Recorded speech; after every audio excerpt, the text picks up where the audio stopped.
గుడి ఎంత పవిత్రంగా చూసుకుంటామో గుడితో పాటు ఈక్వల్ గా బడిని కూడా అంతే పవిత్రంగా చూసుకోవాలి.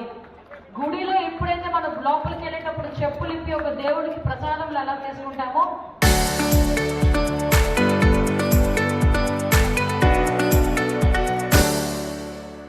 బడిలోకి వచ్చేటప్పుడు కూడా ప్రతి పిల్లలు కూడా ప్రతి తల్లిదండ్రి కూడా అంతే పవిత్రంగా భావించాలనే ఉద్దేశంతోనే ఈరోజు ఈ కార్యక్రమాలన్నీ చేసుకోవడం జరుగుతుంది.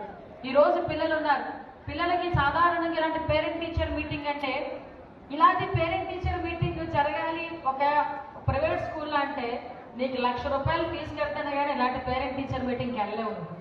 నేను నిజంగా చెప్తున్నా, ఎందుకంటే ఈరోజు ప్రైవేట్ స్కూల్స్ పరిస్థితి ఎలా ఉందంటే ఎల్కేజీ నుంచి 10th క్లాస్ వరకు ఫీజెస్ ₹1,00,000 తక్కువ ఎక్కడ కూడా లేవు.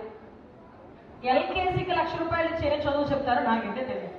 నేను ఎవరిని విమర్శించట్లేదు, ఎవరి స్టాండర్డ్స్ వాళ్ళకు ఉంటాయి. కానీ ఈరోజు ప్రైవేట్ స్కూల్కి ధీటుగా గవర్నమెంట్ స్కూల్లో పిల్లలు కూడా యూనిఫామ్తో ఉండాలి, మంచి బ్యాగ్ వేసుకోవాలి, మంచి షూ వేసుకోవాలి, వాళ్ళకి మంచి బుక్స్ ఇవ్వాలి. అదేవిధంగా ఎంతో దూరం నుంచి వస్తారు, వచ్చిన పిల్లలు మళ్ళీ మధ్యాహ్నం ఇంటికి వెళ్ళి భోజనం చేయలేరు. ఒకవేళ క్యారేజ్ తెచ్చుకోవాలన్నా వాళ్ళ తల్లిదండ్రులకు ఇబ్బంది అని మధ్యాహ్న భోజన పథకం 10th క్లాస్ వరకే కాకుండా ఇంటర్మీడియట్ వాళ్ళకి కూడా మధ్యాహ్న భోజన పథకం డొక్కా సీతమ్మ గారు మధ్యాహ్న భోజన పథకం ఏర్పాటు చేసుకుని వాళ్ళకి ఒక పౌష్టికమైన ఆహారం ఇవ్వడానికి ఈరోజు గవర్నమెంట్ సిద్ధపడింది. వీటితో కాకుండా ఈరోజు ఇంతకు ముందు ప్రైవేట్ స్కూల్లో ఎవరికైనా మంచి మార్క్స్ వస్తే పేపర్లో వేయించుకునేవారు. ఇన్ని సంవత్సరాల్లో ఎప్పుడైనా గవర్నమెంట్ స్కూల్ పిల్లలు మంచి మార్కులు వచ్చినాయని పేపర్లో వేసినట్టు దమ్మున్న నాయకుడు ఎవరైనా ఉన్నారమ్మా? మన నాయకుడు, మీ అందరి నాయకుడు లోకేష్ బాబు గారు చేశారు ఆ పని. మన చంద్రబాబు నాయుడు గారు ముఖ్యమంత్రి అయిన తర్వాత చాలా కంపెనీలు వస్తున్నాయి. ఈరోజు మన నియోజకవర్గంలో ArcelorMittal స్టీల్ ఫ్యాక్టరీ వస్తుంది. 2028-29 నాటికి మ్యాక్సిమం స్టీల్ ఫ్యాక్టరీ రన్నింగ్ లోకి వస్తుంది.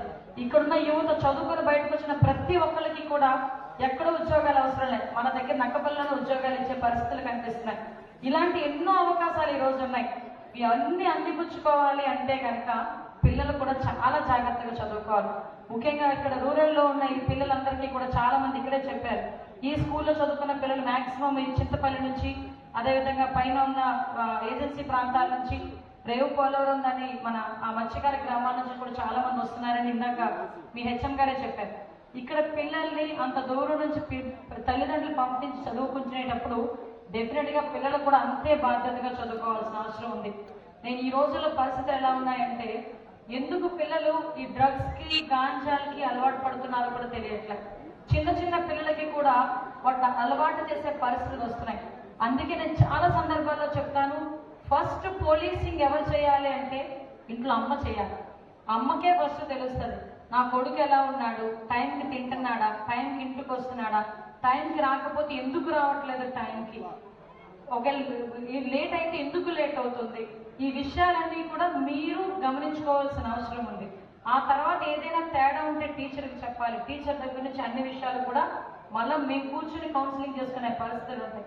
వీటితో పాటు ఈరోజు గవర్నమెంట్ తీసుకోవాల్సిన నిర్ణయాలు, ఈగల్ కానీ ఇందాకే వచ్చారు, ఈగల్ ఇన్స్పెక్టర్ వచ్చి మాట్లాడారు మీతో, ఇలాంటివన్నీ చాలా కార్యక్రమాలు.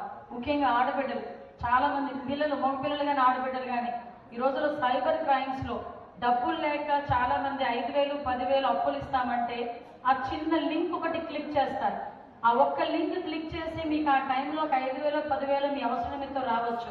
కానీ తిరిగి కట్టేటప్పుడు ఆఖరికి ఒక క్లిక్ మీ మొబైల్లో మీ ఫోటోలు, మీ ఇంట్లో కాంటాక్ట్ నెంబర్లు అన్నీ ఆడి చేతిలోకి వెళ్ళిపోతాయి.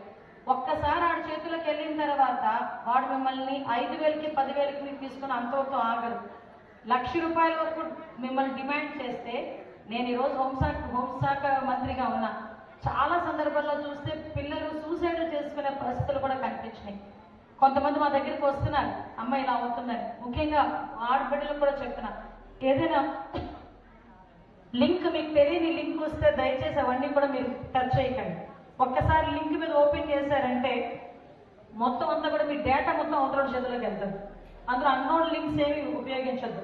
నిన్న గౌరవ సీఎం గారు ఒక IPS ఆఫీసర్ అందరితో రీట్రీట్ చేస్తే వాళ్ళు చెప్తున్నారు, ఈరోజు ఓవరాల్ గా దేశం మొత్తం మీద 86% ఇంటర్నెట్ యూజ్ చేస్తాం. 86% ఇంటర్నెట్ యూజ్ చేస్తాం.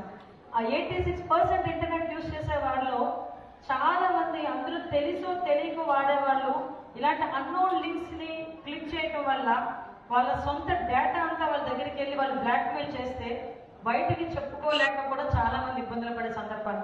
మీకు విషయం తెలుసా, సైబర్ క్రైమ్ లో ఎక్కువగా మంది బాధితులు ఎవరో చెప్పనా, బాగా చదువుకున్న వాళ్ళు, రిటైర్ అయిపోయిన వాళ్ళు, వాళ్ళు